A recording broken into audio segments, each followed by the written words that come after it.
Interview ഭയങ്കര shocked ആയിരുന്നു. Manga ലൈക്കാണ്. നമ്മൾ ഡീമൺ സ്ലെയർ ഒരു വട്ടം കണ്ടിട്ടുണ്ടെങ്കിലും മസ്റ്റായിട്ട് കാണണം. ബാക്ക് സ്റ്റോറി കുറച്ച് ലാഗും സ്ലോ ആയിരുന്നു സെക്കൻഡ് ഹാഫ്.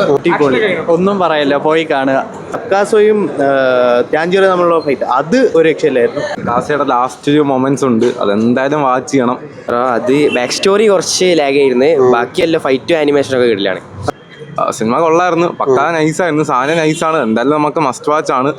സിനിമാഗ്രാഫി ഒക്കെ പക്ക ഇതാണ്, പക്ക മാങ്ക ലൈക്കാണ്. നമ്മൾ ഡീമൺ സ്ലെയർ ഒരു വട്ടം കണ്ടിട്ടുണ്ടെങ്കിലും മസ്റ്റായിട്ട് കാണണം. കിടിലൻ സിനിമയായിരുന്നു. അവര് ബാക്ക് സ്റ്റോറീസ് ഒക്കെ നല്ല രീതിയിൽ ബിൽഡ് ചെയ്തിട്ട് ക്യാരക്ടർ ഡെവലപ്മെന്റ് നല്ലോണം കൊടുത്തിട്ടാണ് ചെയ്യുന്നത്.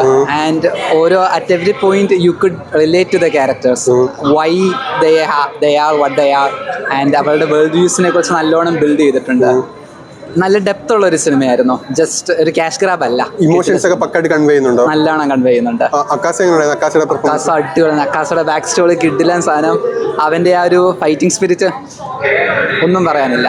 എക്സ്പെക്ട് ചെയ്തതിന്റെ മേളിലുണ്ടായിരുന്നു. ഒരു രക്ഷയില്ലാത്ത ഫൈറ്റ് സീനൊക്കെ ആയിരുന്നു. ബാക്ക് സ്റ്റോറി ഒക്കെ നൈസ്. ബാക്കി അനിമീസ് വെച്ച് നോക്കുമ്പോൾ ഇത് സൂപ്പർ ആയിരുന്നു. റീസെന്റ് ഇറങ്ങിയ നൈസ് ഒരു പടമായിരുന്നു. മേഡം എങ്ങനെ ഉണ്ടായിരുന്നു? നല്ലായിരുന്നു. ബാക്ക് സ്റ്റോറി എങ്ങനെ ഉണ്ടായിരുന്നു? ബാക്ക് സ്റ്റോറി കുറച്ച് ലാഗും സ്ലോ ആയിരുന്നു സെക്കൻഡ് ഹാഫ്. അല്ല ഫസ്റ്റ് ഹാഫ് എങ്ങനെ ഉണ്ടായിരുന്നു? ഫസ്റ്റ് ഹാഫ് എന്റർടൈനിങ് ആയിരുന്നു. ബിക്കോസ് കാണാൻ എക്സ്പെക്ട് ചെയ്താണ് നിന്നത് എല്ലാം. നമ്മളിത് വെയിറ്റിംഗ് ആയിരുന്നു ഭയങ്കരമായിട്ട്. എക്സ്പീരിയൻസ് അടിപൊളി, ആക്ഷൻസ്, സ്റ്റണ്ട് എല്ലാം അടിപൊളിയായിരുന്നു. എക്സ്പെക്ട് ഗിയു, ടാഞ്ചിറോ എല്ലാം. അക്കാസയുടെ ഫൈറ്റ് സീക്വൻസ് ഒക്കെ എങ്ങനെ ഉണ്ടായിരുന്നു?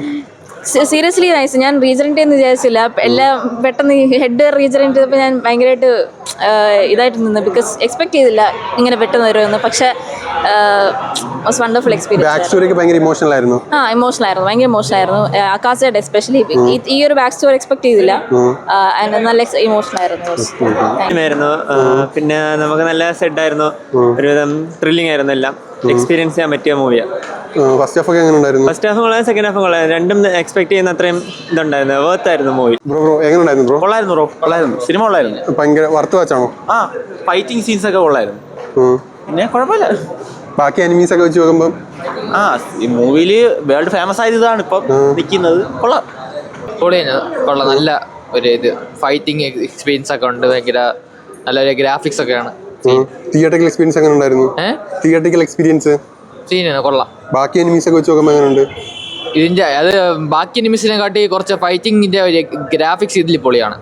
അതൊക്കെ പൊളിഫൈ ഗ്രാഫിക്സും ഫൈറ്റൊക്കെ നല്ല എങ്ങനെയുണ്ട്? ബാക്കി അനിമീസ് ഒക്കെ വെച്ച് നോക്കുമ്പോൾ എങ്ങനെയുണ്ട്? നല്ല ആനിമേഷൻ, കൊള്ളാം. അനിമേഷൻ എങ്ങനെയുണ്ട്? ആക്ഷൻസ് ഒക്കെ എങ്ങനെയുണ്ട്? അടിപൊളി, ഒന്നും പറയല്ല, പോയി കാണുക. സൂപ്പർ.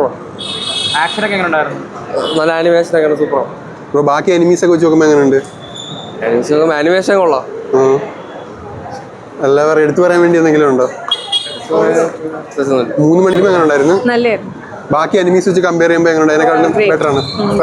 റീസെന്റ് ഇറങ്ങിയ പ്രീവിയസ് മൂവിനെക്കാട്ടും ബെറ്റർ. പ്രീവിയസ് മേഡം എങ്ങനെ ഉണ്ടായിരുന്നു? അക്കാസയുടെ ഫൈറ്റ് ഒക്കെ എങ്ങനെ ഉണ്ടായിരുന്നു? എക്സ്പീരിയൻസ് ആണ്, നല്ലൊരു ആനിമിയാണ്. ആനിമി എല്ലാവരും കാണണം, എന്നാലേ കണക്ട് ആവത്തുള്ളൂ. റീസെന്റ് ഇറങ്ങിയതിൽ ബെസ്റ്റ് അനിമി അല്ലേ? ബെസ്റ്റ് അനിമി, നല്ല ബെസ്റ്റ് അനിമിയാണ്. അക്കാസയുടെ ഫൈറ്റ് സീക്വൻസ് ഒക്കെ എങ്ങനെയുണ്ട്? സൂപ്പർ, ഒന്നും പറയാം. ഒരു ബാക്ക് സ്റ്റോറി ഒക്കെ എങ്ങനെയുണ്ട്? നല്ലതായിരുന്നു. സെക്കൻഡ് ഹാഫ് ലാഗായിട്ട് തോന്നിയോ? ഇല്ല, എനിക്ക് ലാഗായിട്ടൊന്നും തോന്നില്ല. എനിക്ക് ഓൾറെഡി ആനിമി ഇഷ്ടമാണ്, എനിക്ക് ലാഗ്നെസ് ഒന്നും ഫീൽ ചെയ്തിട്ടില്ല. എങ്ങനെ ഉണ്ടായിരുന്നു ബ്രോ? കൊള്ളായിരുന്നു ബ്രോ, മൂവി കൊള്ളായിരുന്നു. മൊത്തത്തിൽ പറയുന്നത് അനിമി ഫാൻസിന് ഇഷ്ടപ്പെടും, ഉറപ്പാണ് ഇഷ്ടപ്പെടും. അക്കാസയുടെ ഫൈറ്റ്സ് ഒക്കെ എങ്ങനെ ഉണ്ടായിരുന്നു? അക്കാസയുടെ ഫൈറ്റ്സ് കൊള്ളായിരുന്നു. അക്കാസയാണ് മെയിനായിട്ട് ഹൈലൈറ്റ് ചെയ്തിരിക്കുന്നത്. അക്കാസ, ടാൻജിറോ, എസ്പെഷ്യലി സെനിറ്റ്സു. ഓക്കെ, ബാക്ക് സ്റ്റോറി എങ്ങനെ ഉണ്ടായിരുന്നു? ബാക്ക് സ്റ്റോറിയാണ് മെയിനായിട്ട് ഇതിൽ അത്യാവശ്യം എല്ലാവരും ഇമോഷണലി ടച്ച് ചെയ്യുന്നത്. കൊള്ളാം, പക്ക മൂവി ആയിരുന്നു. സെനിറ്റ്സു പ്രത്യേകിച്ച് പൊളിയായിരുന്നു. വർത്താണ്. അക്കാസയുടെ ഫൈറ്റ്സ് ഒക്കെ എങ്ങനെ ഉണ്ടായിരുന്നു? അക്കാസ അക്കാസോയും ടാൻജിറോ തമ്മിലുള്ള ഫൈറ്റ് അത് ഒരു രക്ഷയില്ലായിരുന്നു. ബാക്ക് സ്റ്റോറി കൊള്ളായിരുന്നു, എന്നാലും നമുക്ക് എവിടെയൊക്കെ ചെറിയ ലാക്ക് തോന്നും. സെക്കൻഡ് ഹാഫ് ട്രാക്ക് ആയിരുന്നു. സെക്കൻഡ് അങ്ങനെ പറയാൻ പറ്റില്ല, ടോട്ടലി എടുത്ത് നോക്കിയാണ്. സെക്കൻഡ് ഹാഫ് ആയിട്ട് ഞാൻ എടുക്കില്ല, കാര്യം ഇത് അങ്ങനെ ഇന്റർവെൽ ആയിട്ടില്ല. എന്നാലും തേർഡ് ആക്ട് കുറച്ചും കൂടെ ബെറ്റർ ആക്കായിരുന്നു. എന്നാലും ഞാൻ ഒരു 8 കൊടുക്കും. ട്രെയിനിങ് ആർക്കിൻ്റെ അത്ര, അതിൻ്റെ ക്ലൈമാക്സ് ആ ഒരു എപ്പിസോഡിൻ്റെ അത്ര വന്നിട്ടില്ല. മൂവീസ് വെച്ച് നോക്കുകയാണെങ്കിൽ ബെറ്റർ ആണ്. ആനിമേഷൻ ക്വാളിറ്റി ഒരു രക്ഷയില്ല. ഫൈറ്റ് സീക്വൻസ് ഒക്കെ എങ്ങനെ ഉണ്ടായിരുന്നു? ഭയങ്കര നല്ലതായിരുന്നു. അക്കാസിക്ക് നല്ലൊരു ബാക്ക് സ്റ്റോറി കൊടുത്തു. ഭയങ്കര ഇൻട്രസ്റ്റിംഗ് ആയിരുന്നു. നമ്മളൊരു വില്ലൻ്റെ കൂടെ ഇത്രയും റിലേറ്റ് ചെയ്യാൻ പറ്റും, ഇത്രയും ഫീൽ ചെയ്യാൻ പറ്റുമെന്ന് വിചാരിക്കത്തില്ല. So that was very unexpected. It was very good. Back story emotional ആയിരുന്നു. വെരി വെരി കണ്ണൊക്കെ നിറഞ്ഞു. സെക്കൻഡ് ഹാഫ് ഡ്രാഗ് ആയിരുന്നു അതോ കുഴപ്പമില്ലായിരുന്നു? ഡ്രാഗ് ഒന്നും അല്ലായിരുന്നു. എനിക്ക് 3 hours ലെങ്ത് ആയിട്ട് ഫീൽ ചെയ്തോ? ഒട്ടുമില്ല. ഇൻഫാക്ട് ഇന്റർവ്യൂല് ഭയങ്കര ഷോക്ക്ഡ് ആയിരുന്നു.